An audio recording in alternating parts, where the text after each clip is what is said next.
जाएगी, आज इसकी निकल गई है उसका भी नंबर आएगा। ऐसे हर एक चीज़ का हिसाब चलता है। अब पहले हमने बहुत सारे कार्य किए हैं, अच्छे बुरे किए हैं, तो उस समय तो फल नहीं मिला। अभी भी कोई आदमी चोरी करके गया तो अभी तो फल नहीं मिला, लेकिन हमारा गया है तो हमें दुख है। तो क्यों गया? यदि हमारा होता तो नहीं जा सकता था। जैसे किसी ने कहा अगदीश ने मेरी चीज़ खा ली, मगर यार तेरी होती तो ये खाई कैसे लेता, और खा ली तो सिद्ध हो रहा है इसी की थी। ऐसा भी कहते हैं कि दाने दाने पर लिखा है खाने वाले का। यदि भाई तेरी होती तो ये खा ही नहीं सकता था, और इसने खा ली तो सिद्ध हो रहा है इसी की थी। लेकिन यदि अनीति से खाई तो दोष तो लगेगा, लेकिन नीति से खाने में दोष नहीं लगता है। फिर भी वस्तु उसी की थी, उसको जिसने खा ली। ये परमात्मा का न्याय कहता है कि उसके यहाँ गलत हो ही नहीं सकता है। ये अलग बात है कि हमारी समझ की कमी है, लेकिन जिसने खा ली वस्तु उसी की थी, जो ले गया उसी की थी। फिर हमने कभी किसी की चीज़ ली थी या बिना हक का किसी के पास आ गया, हमारे हिस्से का नहीं है, तो वो इस माध्यम से चला जाएगा। और यदि तुम्हारे हिस्से का है तो चोर भी ले जा नहीं सकता, और ले भी जाए तो वापस दे के जाएगा। उसके अंदर भी ऐसी व्यवस्था है। कई हमने देखे हैं, कई ऐसी चीज़ किसी आदमी की कोई चीज़ उठा भी ले तो कोई ऐसे के पास पहुंच जाएगी, वो प्रचार करेगा अब भाई ये किसकी चीज़ है, वह आके अपना प्रमाण देख के ले जाओ। और नहीं है तो वो किसी को पता ही नहीं लगेगा कौन ले गया। तो इस सब चीज़ों में क्या है समझने का कि अभी हाल में कोई हमारी चीज़ गई तो हमने कभी किसी का बिना हक का मारा हुआ है, इसलिए वो चला गया। हमारा होता तो नहीं जा सकता था। कई बार नुकसान होता है, चोरी होती है, कितने आदमी मेहनत करते हैं, गन्ना सब बढ़िया दिखता है, पर कितने आदमी इस गन्ने में रोते हैं, महाराज घाटा हो गया, बहुत मेहनत करी कुछ नहीं हो रहा, 2 साल से ये हो रहा है, रोग लग जाता है, कुछ कमाई नहीं हो रही, ले दे कर करते हैं। अब इसके पीछे क्या, आगे इसने कहीं ना कहीं किसी का गड़बड़ किया है, इसलिए इसमें चला जाएगा। एक आदमी है कुछ भी नहीं करेगा, वो के चलाएगा, उसका बढ़िया हो जाएगा, तो उसका ठीक पुण्य कर्म है, अपने आप बिना दवाई के हो जाएगा। और ये क्या कहते हैं, बिना दवाई के नहीं होगा। पिछली बार इन्होंने खूब दवाइयाँ मार ली, कुछ नहीं होया, सबकी छुट्टी हो गई कितनों की, और किसी ने दवाई भी नहीं मारी, बिल्कुल उसका बढ़िया हो गया। तो ये तो एक बात है समझने की। लेकिन कोई भी वस्तु गई है तो समझो कि हमारी नहीं थी और हमने किसी की गलत हक मारा था, तो आज वो चली गई। हमारा होगा तो ज़रूर आ जाएगा, घर बैठे आ जाएगा। कितने आदमी खुली वस्तु छोड़ के चले जाओ, तुम्हारी है तो कोई छेड़ेगा नहीं, और कितनी है इंतज़ाम कर लो, तुम्हारी नहीं है तो 7 ताले के अंदर से चली जाएगी। समझ में आता है कुछ?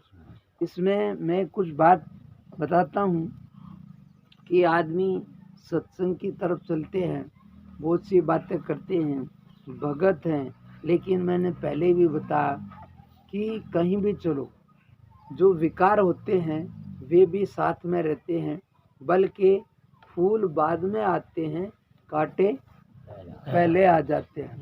इसलिए गन्ना तो बाद में आएगा, लेकिन पत्ता तो पहले ही चीरने लग जाता है। इससे कहते हैं कि संसार में दुख पहली शर्त है, सबसे पहले ये आता है। और जो सोचता है कि नहीं दुख नहीं आए तो फूल भी नहीं आएगा। कांटे के जो कांटों से निकलते हैं वे ही फूलों पर जाते हैं, अर्थात जो थोड़ा दुख में जीना सीख लेते हैं वे ही एक दिन अंदर के अपने वास्तविक सुख को प्राप्त कर लेते हैं।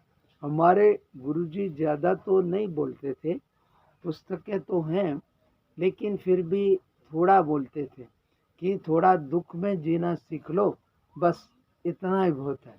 जिसने दुख में जीवन पा लिया तो सुख में तो कोई कठिन बात नहीं है, सुख में तो सभी जी लेते हैं।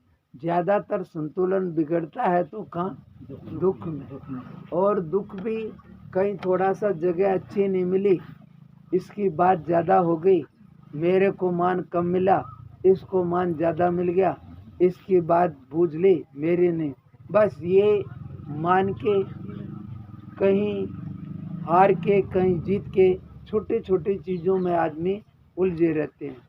ये सारे द्वंद्व हैं, ये द्वंद्व पीछा नहीं छोड़ते हैं। परमात्मा के रास्ते चलने वाले का तो खासकर ये विघ्न होते हैं, शत्रु हैं, और ये पहले आते हैं। इससे ये समझना कि भाई हमें यदि वास्तव में आगे बढ़ना है तो इस मैं के चक्कर में ना पड़े। मेरी बात, उसने ऐसा बोल दिया, आगे हिसाब रखते हैं आदमी, जन्म बीत जाते हैं लेकिन भूलते नहीं हैं। अरे उस दिन इसने ऐसा किया था, आज मौका आया है, इसका आज सीधा कर देंगे। तो भले कहने की बात है, लेकिन जब तक ये अंदर विकार बैठे हैं, तुम कितना ही साधन भजन करो, ज़्यादा काम का नहीं है। साधन भजन, पाठ, प्रार्थना, इन सब का मतलब क्या है?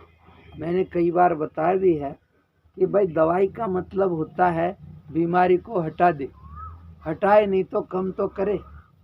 लेकिन जिससे और बीमारी बढ़े उसको क्या दवाई कहेंगे? लेने वाले को क्या कहेंगे? समझदार कहेंगे। इससे ये देखो, तुम अपने आप जो भी भगत हो, ये आपस में विवाद में पड़ते हैं, छोटी छोटी बातों में तेरी मेरी में उलझते हैं।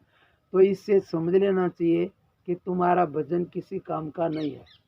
या तो भजन करते ही नहीं हो, या भजन करने का तरीका आता ही नहीं है। भजन की पहचान ही ये है कि तुम्हारा कहीं भी रहो, देखो दूर की नहीं मैं कहता, दूर से तो कोई भी किसी की बड़ाई कर दे, बड़ी बात नहीं है। लेकिन जहाँ रह रहे हो वहाँ पर विवाद नहीं हो, वहाँ पर प्रेम हो, तो समझ लो कि तुम्हारा भजन या तुम्हारा जीने का ढंग बढ़िया है। ये इसकी पहचान है। यानी कि किसी ने पढ़ाई करी, उसकी पहचान क्या है? परीक्षा। ऐसे ये परीक्षा है। तुम जहाँ भी रह रहे हो, भजन करते हो, पाठ प्रार्थना करते हो, भगवान का स्मरण करते हो, दान पुण्य करते हो, कुछ भी है, इन सब चीज़ों का अर्थ क्या है कि तुम जहाँ भी रह रहे हो वहाँ तुम्हारा आपस में विवाद नहीं होना चाहिए, और कम से कम तो हो जाए, ज़्यादा नहीं तो।